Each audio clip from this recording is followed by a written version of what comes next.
Hey guys, welcome back. Alright, so far I've got this old Dell pretty much cleaned up, and now I'm gonna start going through and replacing a few of the parts. So the next phase of this is I'm going to be upgrading the RAM modules, which are these two guys right here.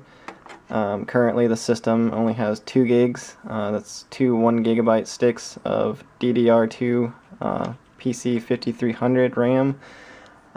So I'm just going to be showing you guys how to go about the proper way of removing the RAM, identifying the RAM that you have, and then also how to choose the right memory that you need.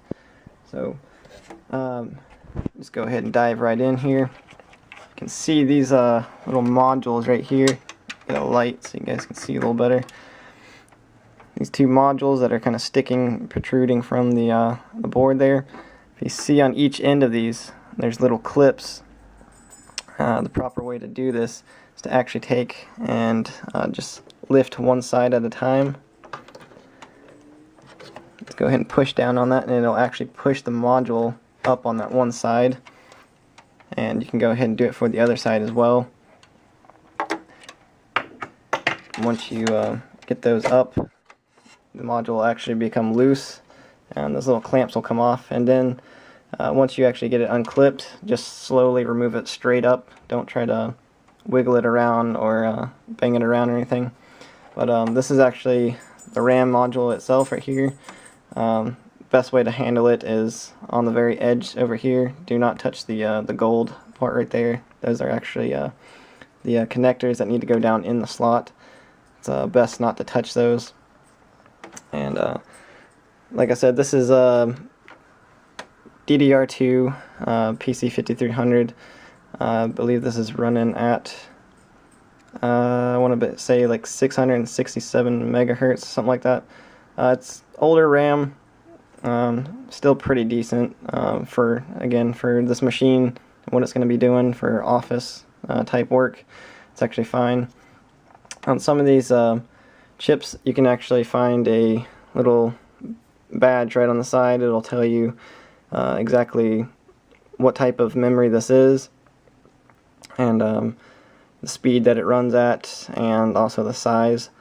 If you don't actually have that little sticker on the side, some ways that you can tell is you can actually go into your system BIOS and boot into the BIOS, and you can go in and look at see what the speed that the RAM is running at.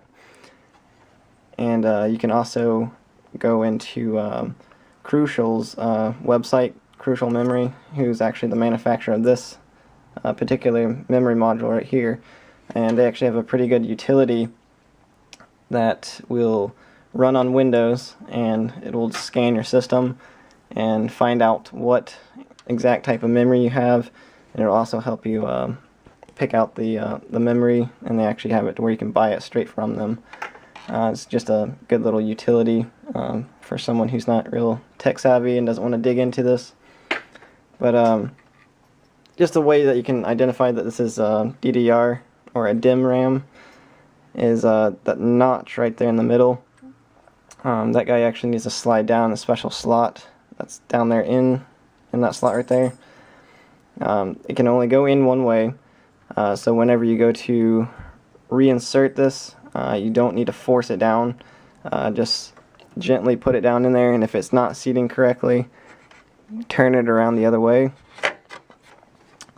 can see there, just slide it right back in. Now once you get it actually in the slot, you want to take and apply a little bit of pressure to each side until you kind of hear a snap. That's okay. You'll just hear the clips go in. Just that little click right there. Do that on each side until you hear that clip fasten, and then you'll know that the RAM is seated properly. So that's pretty much it.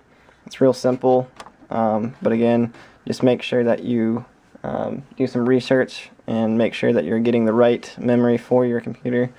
But other than that, that's pretty much it.